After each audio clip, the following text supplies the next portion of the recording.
Tonight in the Brown University shooting investigation, the mayor of Providence asking the FBI to give the $50,000 reward to the tipster known as John, who cracked the case wide open.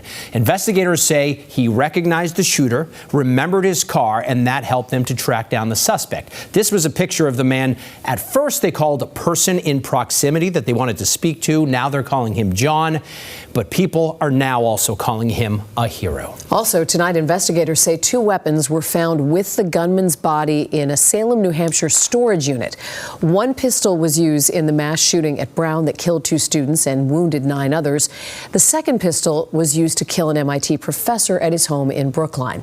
And we now know during much of the manhunt, investigators were looking for a killer who was already dead. And autopsies now reveal that Neves Valente killed himself hours after killing Dr. Loureiro in Brookline. But these new facts do not answer the biggest mystery that's left, and that is, what was the motive? Logan Hall reports tonight from Providence.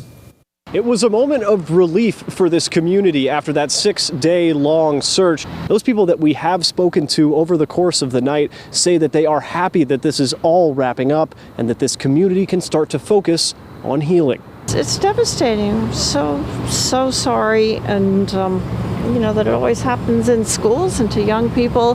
The way it's all connected with the other MIT professor, it's really something. The Providence community still shaken up after authorities found the body of the man responsible for the attack at Brown University and the murder of an MIT professor dead from self-inflicted gunshot wounds at a storage facility in Salem, New Hampshire. The connection to Brown goes back, at least a decade more, really. It is the physics building, and he did study physics. But in terms of motive, I think that may take some time to get to. Here's what we know so far about the timeline of Claudio Neves Valente. On Saturday, December 12th, the shooter carried out the attack at Brown, killing 2 and injuring 9. 2 days later, MIT professor Nuno Loureiro was killed in his home in Brookline. According to an autopsy report, we now know that Valente took his own life on Tuesday. 2 days later, authorities located his body. He is seen about an hour later entering the storage unit, wearing the same clothes that he had been seen wearing right after the murder. On Friday, residents in Brookline are still in shock. There's a reason this guy was targeted, and we need to figure that out.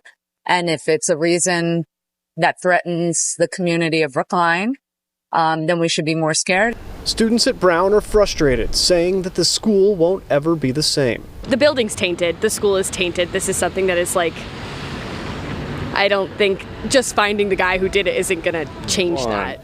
In Providence, I'm Logan Hall, WBZ News. Another crucial clue in finally cracking this case came from a controversial license plate camera.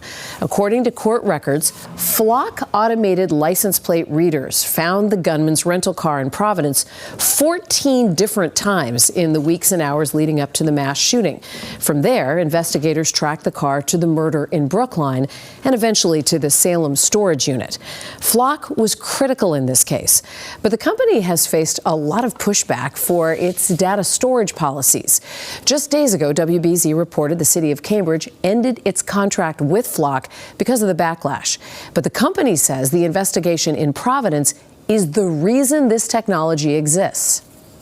This isn't about mass surveillance. That is not what we're talking about. It's precision policing. It's giving the right tool at the right moment, and that's it, and not used for any other purpose. Now, the ACLU is one of the organizations that's critical of Flock. It tells WBZ in a statement, license plate reader technology can play a valid and important role in legitimate targeted criminal investigations, as this case shows. Our concern has always been its use in warrantless dragnet surveillance of drivers without any probable cause or reasonable suspicion.